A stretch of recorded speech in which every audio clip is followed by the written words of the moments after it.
My name is Jalen Morrow. I'm an info systems major. Hello, everyone. My name is Britton Cherry.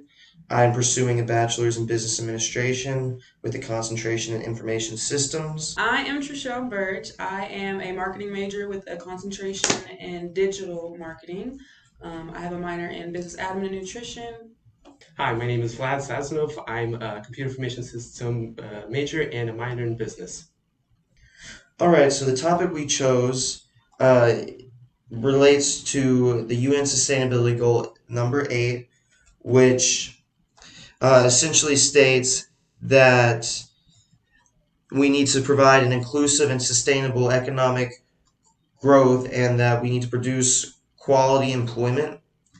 And with the reference to the World Bank, the poverty levels in Turkey were to 23.5% in 2003, and now they're down to 4.5%. And there's a strong relation to be seen between this and participatory banking, which, in other words, within Turkey, that specific banking is Islamic banking.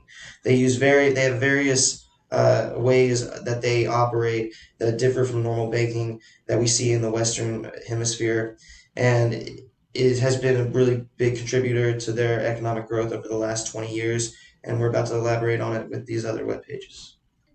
The majority of Turkey's population is Muslim, with Sunni Islam being the largest practiced religion. Islamic banking, also known as participatory banking, has been growing in Turkey in recent years. The utilization of profit and loss sharing agreements in the Turkish Islamic banking, it's an intriguing feature. This implies that rather than changing interest on or charging interest on loans, Islamic banks divide the gains and losses of an enterprise with the borrower.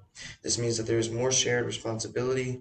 It's a foreign concept to many in the West, but it has proved to be very effective and beneficial to the Turkish economy. The Islamic banking sector in Turkey provides Sharia-compliant financial services that are based on the principles of Islamic law or Sharia, which prohibits interest-based transactions or riba, as we mentioned, and promotes socially responsible investing. This form of business investing has increased its assets by over 13,800% over the period of the last 18 years with Turkey. It has had very great success. Okay, Islamic banking differs from traditional banking because it has no interest. In Islamic banking, all parties share equal share of risk. Islamic banking forbids interest-based transactions since they are regarded as unjust and exploitive. Islamic banks are required to share the risks of any financial transactions with their customers. They are incentivized to only engage in transactions that are profitable and sustainable over the long term. This promotes ethical behavior, shared investments, and less risk to tackle problems like inflation and poverty relating to UN Sustainability Goal number 8. Hi, so I designed and wrote most of the code, and we utilized a Bootstrap, HTML, and font awesome as required by the chosen by the group. We utilized the hamburger menu as required, as we just talked about in the design proposal. We set up all the topics to make sure that it would be easy to navigate. We added the content, made it closed so that it looks good. Added picture of in the background to make it better looking. And that's pretty much what it is. We added a footer and to show that to be easier to navigate. Yeah, so essentially, guys, basically what we wanted to do when we were designing this website is we had Vlad, and he went ahead and he picked more of the color scheme and what exactly we wanted the design to look like. I came in there and I kind of just oversaw it a little bit, and I just kind of like pointed out like areas where we should put more focus.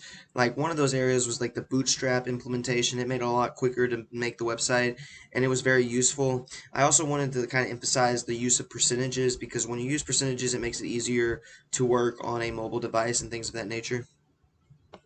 And Bootstrap is extremely helpful when designing a web page, as it's open source, so the community surrounding it is extremely helpful and responsive if there's any issues. It's very easy to integrate. It quickens the development time of a website as it's extremely responsive. And overall, it just narrows down the difficulty when creating a website using HTML or CSS. Okay, so yeah, back with the design. So Vlad designed most of it, but he did most of the actual visual designs and some of the working code there.